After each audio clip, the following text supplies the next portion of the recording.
नमस्कार मित्रांनो, सर्वांचं मनापासून स्वागत आहे आपल्या नवीन एका इंटरेस्टिंग व्हिडिओमध्ये। आज आपण या व्हिडिओमध्ये ओबीसी वसतिगृहामध्ये प्रवेशासाठी विद्यार्थ्यांचे अर्ज मागवण्यात आलेले आहेत, परंतु हे अर्ज कधी सुरू होणार आहेत, किती जागा असणार आहेत, तसेच निवड कशा पद्धती होणार आहे याविषयी संपूर्ण माहिती या व्हिडिओमध्ये बघणार आहोत। चॅनलवरती नवीन असाल तर कृपा करून चॅनल सबस्क्राइब करा। अशाच नवीन नवीन महत्त्वपूर्ण व्हिडिओ या चॅनलवरती येत असतात। चला मित्रांनो, व्हिडिओला सुरुवात करूया।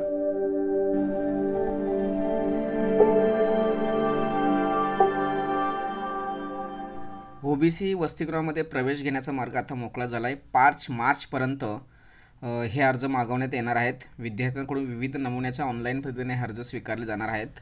आता हे जे अर्ज मागवले जाणार आहेत या अर्जांचं वेळापत्रक आपण जाणून घेऊया। अर्ज स्वीकारण्यासाठी 20 फेब्रुवारी ते 5 मार्चपर्यंत तुम्हाला संधी देण्यात आलेली आहे। पहिली निवड यादी प्रसिद्ध करण्याची दिनांक ही 15 मार्च असणार आहे। तसेच 25 मार्च 2024 ही पहिल्या निवड यादीनुसार प्रवेशाची अंतिम मुदत ठरवण्यात आलेली आहे।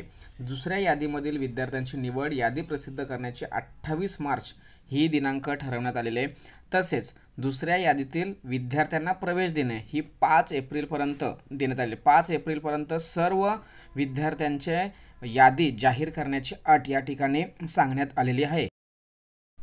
आता सर्वांना असा प्रश्न पडला असेल की वसतिगृहामध्ये प्रवेश घ्यायचा आहे, परंतु त्या वसतिगृहामध्ये किती जागांचं आरक्षण दिलेलं आहे, तर 100 जागांसाठी आरक्षण असणार आहे। तसेच वसतिगृहामध्ये रिक्त जागांमध्ये इतर मागासवर्गीयांकरिता 46, विमुक्त जाती भटक्या जमातीसाठी 30 जागा, तसेच विशेष मागासवर्ग प्रवर्ग 5 जागा, दिव्यांगांसाठी 4 जागा राखीव असणार आहेत।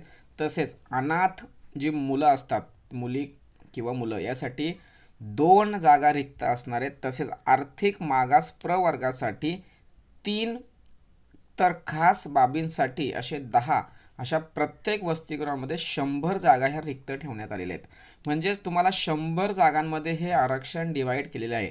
तुम्हाला यानुसार अर्ज करायचा आहे। समजा आपण अर्ज करत असतो, परंतु त्या अर्जामध्ये आपण कोणत्या जातीचा आहोत आणि आपल्या जातीसाठी किती जागांची आरक्षण स्थिती आहे याविषयी माहिती असणं खूप गरजेचं आहे। जर समजा तुमच्यासाठी जागा कमी असाल आणि आपण जर जास्त संख्या जर असेल तर थोडासा विचार करून अर्ज करण्याची गरज आहे। दिव्यांग असतील त्यांना चांगल्या प्रकारे संधी दिलेली आहे, आर्थिक मागास वर्गातील जी मुलं असतील त्यांच्यासाठी संधी दिली आहे आणि विशेष बाबींसाठी 10 जागा शिल्लक ठेवण्यात आलेले आहे। या पद्धतीने जागांचे आरक्षण विचारात घेऊन तुम्हाला अर्ज करायचे आहे। सविस्तर माहिती देण्याचा प्रयत्न केला आहे। व्हिडिओ जर आवडले असेल तर नक्की लाईक करा, शेअर करा आणि शेवटच्या ओबीसी तरुणांपर्यंत ही व्हिडिओ पाठवा। तोपर्यंत जय हिंद, जय महाराष्ट्र।